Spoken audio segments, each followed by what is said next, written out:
Bonjour tout le monde, bienvenue dans votre cours en ligne. Ici c'est votre professeur de Lingala. Bienvenue dans notre chaîne Kelasi. Les amis, aujourd'hui nous allons parler du verbe être. Verbe être en Lingala, c'est-à-dire kozala. Oui, on va parler aujourd'hui du verbe être, kozala. Qui tu es, qu'est-ce que tu fais dans la vie, et puis du travail. Donc, nous allons commencer d'abord par le singulier, donc c'est-à-dire moko. Moko, c'est-à-dire un, le singulier.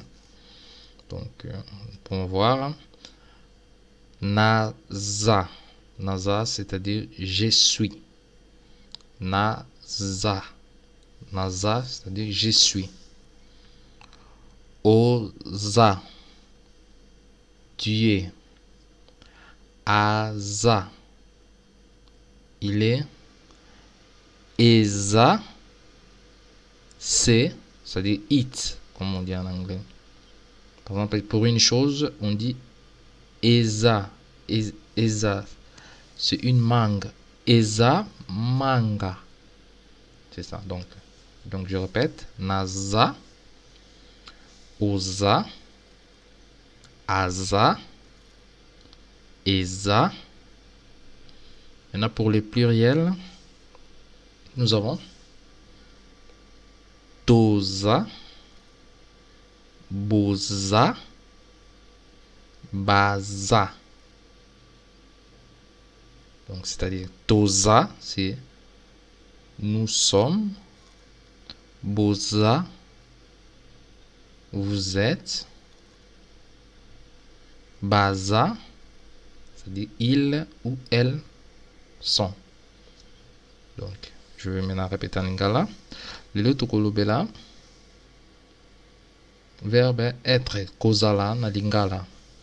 Donc, pona moko, tobanda, naza. Naza. Oza. Aza. Eza. Soki yongi oloba neti pona mutu baza ebele, okoloba. Toza. Boza. Baza. Baza, qui peut être moisi ou bien mobali. Maintenant, nous allons voir la forme négative. Donc, kozala te, ne pas être. Donc, c'est-à-dire, pour le singulier moko, naza te. C'est-à-dire, je ne suis pas. Oza te. Tu n'es pas. Aza te. Il ou elle n'est pas. Eza te. Ce n'est pas. Pour le pluriel, c'est ebele. Toza te. Boza te. Baza te. Maintenant, vous allez voir entre naza te, oza te, aza te, eza te, toza te, boza te, baza te. J'ai laissé de l'espace. C'est-à-dire, par exemple, si vous voulez dire je ne suis pas un maçon, vous allez dire naza maçon te. Vous voyez pourquoi j'ai laissé des espaces, c'est-à-dire naza maçon te. Oza munganga te. Aza journaliste te. Eza mwana te. Toza koloba eloko te. Boza informaticien te. Baza ba ministre te. Donc c'est un peu comme ça. Parce que le T, ça doit toujours être à la fin de la phrase pour que ce soit plus correct. Okay. Donc, ndenge tolobi na lingala, donc kozala te, naza te. Ingi kolakisa ke osalaka eloko wana te. Par exemple, okoki koloba naza mwana classe te. Naza couturier te. Oza jouer te. Oza président te.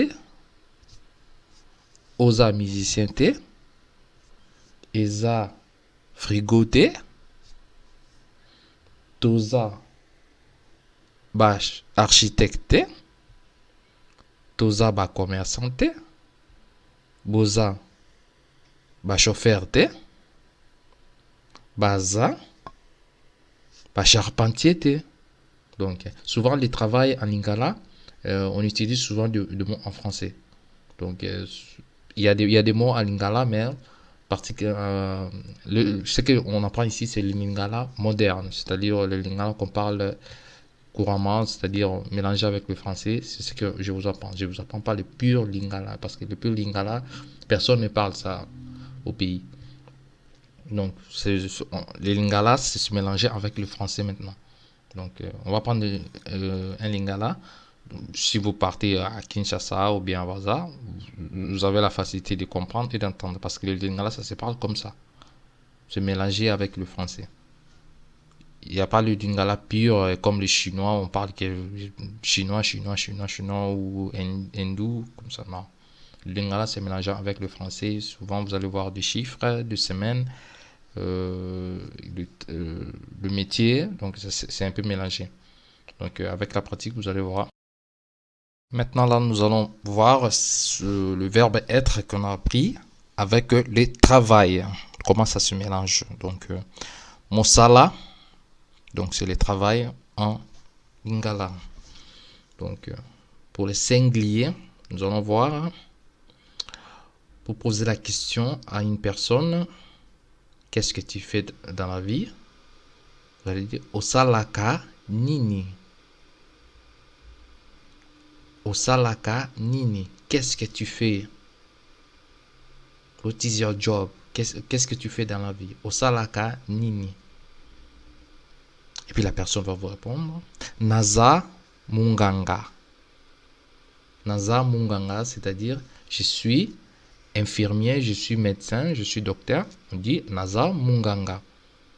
Munganga, c'est-à-dire ça englobe tout le département hospitalier, c'est-à-dire naza munganga.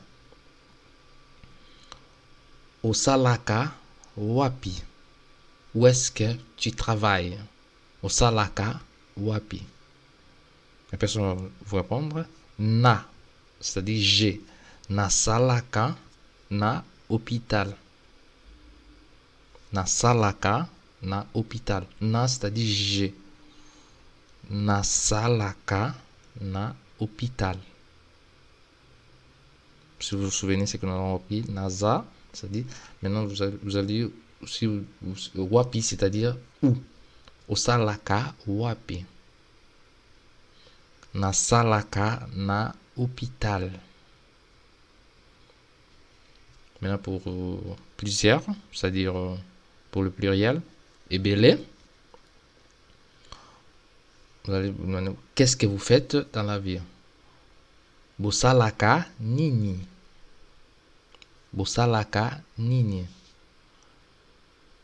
Si c'est plusieurs médecins, ils vont vous répondre Toza ba minganga. Nous sommes des médecins. Nous sommes des infirmiers. Nous sommes des spécialistes en chirurgien. Toza ba minganga. Maintenant, si vous souhaitez poser la question à la personne, où est-ce que vous travaillez? Bosalaka wapi. La personne va vous répondre Tosalaka na hôpital. Nous travaillons à l'hôpital. Bosalaka wapi. Tosalaka na hôpital. Donc, maintenant, vous pouvez mettre votre exemple. Vous choisissez. C'est pas forcément que ce sont des médecins que vous allez rencontrer tous les jours. Il y a plusieurs personnes que vous allez rencontrer, des charpentiers, des maçons, des journalistes, des musiciens, des restaurateurs. Donc, vous pouvez utiliser en français, donc pour poser la question à une personne, son travail. Souvent, c'était juste un exemple pour vous montrer il y a des métiers. Ça peut se traduire aussi en français et en lingala. Mais souvent, on utilise en termes beaucoup de termes en français. C'est bien. Maintenant, là, nous allons faire quelques exercices. Si vous avez les temps, si vous n'avez pas les temps, vous pouvez faire ça comme un devoir. C'est-à-dire, vous mettez au singulier moko. Vous mettez le premier exercice. Point, point, point. Nini. Deuxième exercice. Point, point, point, point. Wapi.